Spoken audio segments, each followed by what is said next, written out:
ओम ह्रीं अरहं णमोजिनाणम। गाथा नंबर 72 72। अब आचार्य महाराज उन 14 जीव समासों का वर्णन करते हैं। 14 जीव समास कौन कौन से हैं? अच्छी तरह हमने द्रव सिंगरे जी के अध्ययन के समय पढ़े थे, उन्हें ही अब आगम के रेफरेंस से देखते।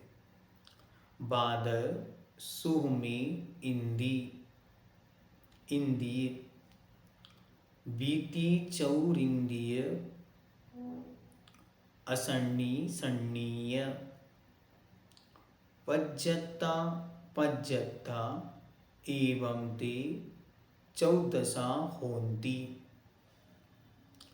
बादर सुहमे इंद्रिय, बीती चौरिंद्रिय, असन्नी सन्नीय, पच्चत्ता पच्चत्ता, एवं ते चौदशा होन्ति।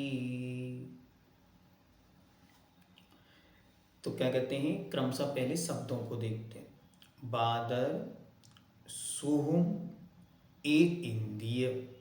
बादर और सूक्ष्म एक इंद्रिय, मतलब एक इंद्रिय के दो भेद।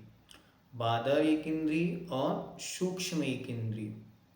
फिर बी, बी मतलब दो। ती मतलब तीन। फिर चौ मतलब चार। इंद्रिय मतलब इंद्रिय। तो दो इंद्रिय, तीन इंद्रिय और चार इंद्रिय। और सन्नी असन्नी सन्नीय, पंचेंद्रिय के दो भेद, संगी और असंगी। और इन प्रत्येक के पज्जत अपज्जता, एवं ते चौदशा होन्ति। इस प्रकार ये 14 जीव समास होते हैं क्रमशः। देखो फिर से, बादर एक इंद्रिय, सूक्ष्म एक इंद्रिय, दो इंद्रिय, तीन इंद्रिय, चार इंद्रिय, असंगी पंचेंद्रिय और संगी पंचेंद्रिय। इनके पांच, इनके ये कितने हुए? 7। ये 7 पर्याप्तक और ये 7 ही अपर्याप्तक। टोटल कितने हुए? टोटल हुए 14। इस प्रकार सामान्य से यह 14 जीव समास आगम ग्रंथों में वर्णित हैं।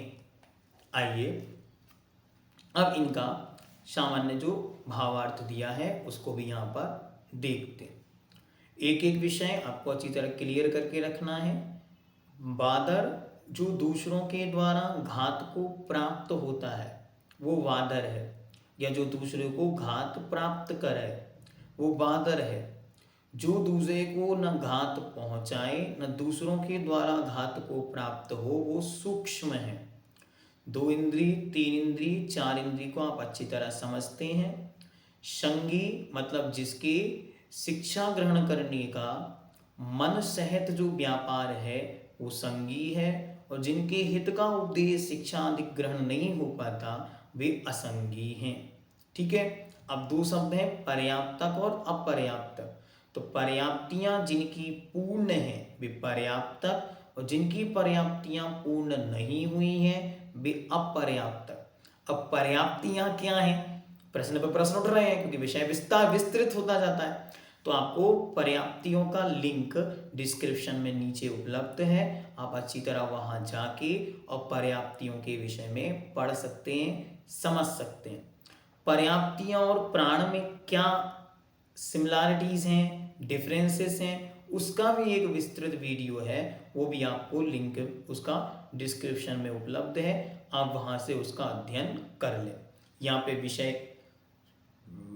क्योंकि हमें दूसरी दिशा में जाना है इसलिए वो विषय अभी नहीं लेते। जब पूज्यवर स्वयं पर्याप्ति नाम के अधिकार में पर्याप्तियों की चर्चा करेंगे तब विस्तार से वहां पर्याप्तक अपर्याप्तक का प्रसंग आएगा। ठीक है, अस्तु आगे चलते हैं। यहाँ पर जो ये जीव समास के 14 भेद गिनाए हैं वे संक्षेप में और सामान्य से ही बतलाए हैं। हाँ, ये भगवान अरिहंत की पद्धति है, प्रमाण नयैरधिगमः। बस इतना कह के पूरे सुत का वखान कर दिया।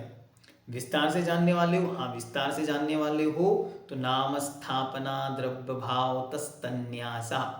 और जानोगे, हाँ निर्देश सौमित्व साधनाधिकरण स्थिति विधानतः। और जानोगे, हाँ तो फिर आगे सत्संख्या क्षेत्र स्पर्शन कालांतर भावाल्प बहुत्वैश्च। ऐसे ही यहाँ पर भगवान कह रहे हैं सामान्य से तो 14 हैं, विस्तार से जानोगे तो आगे विस्तार का वर्णन भी हम करेंगे, अभी सामान्य से जानो, ठीक है। तथा इन भेदों को बतलाने का यह एक प्रकार है, मतलब आपको शॉर्ट में माइंड में ये सेट करा दिया कि इस प्रकार से जीवों को जानने के तरीके हैं।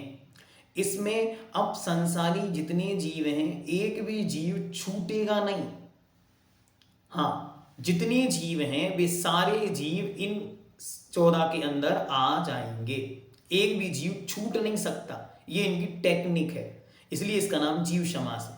फिर जितने विस्तार करेंगे वे विस्तार इनके ही विस्तार होंगे, ये भी ध्यान में रखना है, ठीक है। आगे किंतु जीव समास का जो लक्षण बतलाया गया है उसके अनुसार प्रकार अंतरों से भी जीव समास के भेद हो सकते हैं, जैसा कि जीव कांड के कर्ता श्री नेमीचंद सिद्धांत चक्रवर्ती के उक्त लक्षण अनुसार द्रव्य संग्रह गाथा में गुण स्थानों का जिनका कि यहाँ पर पहले वर्णन किया जा चुका है, तथा मार्गणाओं को भी जिनका कि यहाँ आगे वर्णन किया जाएगा, जीव समास के ही भेद है।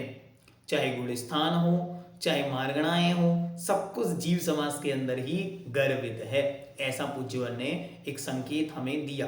और आपको याद हो कि पीछे जब हमने गाथा पढ़ी थी तो सिद्धायाणा दब्बा जीव समासा ऐसी पंक्ति भी उन्होंने वहां पर दी थी। और हमको याद है कि द्रव्य संग्रह में भी जब हम गाथा पढ़ते हैं तो 14 गुण स्थान जब पूरे हो जाते हैं तो लास्ट में आचार्य महाराज संकेत में एक शब्द देते हैं कि जीव समासा, ये ही भी जीव समास हैं, ऐसी पंक्ति भी आचार्य की उपलब्ध होती है। जीव समास के ही भेद बतलाया है। इसके सिवा स्थावर के 5 भेद और त्रस के 4 भेद, ये सब मिला करके जीव समास के 9 भेद भी बतलाए हैं। हाँ ध्यान से देखो क्या कह रहे हैं कि 5 प्रकार का स्थावर और 5 प्रकार का स्थावर, पूर्वी जल तेव बाहु बड़प फदी, यहां तक 5 स्थावर हो गया। फिर विगतिक चदु इंदिया, यहां तक आप जाएंगे तो 4 भेद ये त्रसों के, इस प्रकार मिलाकर के जीव समास के 9 भेद भी होते। षटखंडागम में भी गुण स्थानों के लिए जीव समास शब्द का प्रयोग किया गया है, ठीक है। इस प्रकार जीव समास एक विस्तृत शब्द है, उनका कार्य है संपूर्ण जीवों को कहाँ कहाँ वे स्थित हैं उन सबको ग्रहण करना, इस जीव समास का मूल उद्देश्य मूल कार्य है। अब इस गाथा को अच्छी तरह देखो तो आपको बहुत अच्छी अच्छी चीजें देखने में आएंगी। भगवान नेमीचंद सिद्धांती देव ने जब हमारे सामने इस प्रकार की गाथा रखी थी तब उन्होंने भी बहुत सुंदर शब्द यहाँ पर रखे थे। उसी क्रम को, उसी विषय को आचार्य ने यहाँ पे रखा। उन्होंने शब्द दिए थे बिग तिग चदु पंच खा, वहां अखा शब्द था इंद्री के लिए, यहाँ आचार्य ने इंद्री शब्द रखा और शब्द शॉर्ट कर दिए। बी मतलब 2, ती मतलब 3, चौ मतलब 4, ठीक। तो ये आचार्यों का अपना अपना वर्णन करने का तरीका होता, वही विषय यहाँ है वही विषय वहां था। वहां उन्होंने शब्द दिया था पज्जत इदराए, पर्याप्तक, और इदरा मतलब उससे अपोजिट अपर्याप्तक, इन्होंने शब्द दिया पज्जत्ता पज्जत्ता मतलब पर्याप्तक अपर्याप्तक। बादर सुह में इंद्रिय शब्द था वहां पर, यहाँ पर बादर सुह में इंद्रिय शब्द, एक इंद्रिय शब्द, एक अकेला शब्द अलग से निकला। तो ये आचार्य का अपना वैशिष्ट्य है, उस वैशिष्ट्य को भी हम जगह जगह पर आपके सामने रखते चले जाते हैं। 14 होंती, और यहाँ इन्होंने लिखा 14 भवन होंती, तो दोनों के गिनती में भी अंतर आ गया, ठीक है। चौदसा, अब वहां पे 14 शब्द आता है, यहाँ 14 शब्द आचार्य ने प्रयोग किया। ठीक है, तो ऐसे कुछ अंतर शब्दों के भी व्याकरण की दृष्टि से देखते चलो, आगे और भी शब्द मिलेंगे। हाँ, इग बिग तिग ऐसे शब्द भी पूज्यवर प्रयोग करेंगे, तो कहीं ए बी ती ऐसे शब्द भी देखने को मिलते। और अभी तो गणित की जब गाथाएं आएंगी जिसमें गणित का वर्णन होगा, वहां तो इतना मजा आएगा आपको कि समझ ही नहीं आएगा कि चल क्या रहा है। एक अलग ही दुनिया में शब्द लेकर जाएंगे, वे शब्द जो सामान्य से हम प्रयोग करते हैं वे शब्द वहां देखने में परिलक्षित होंगे।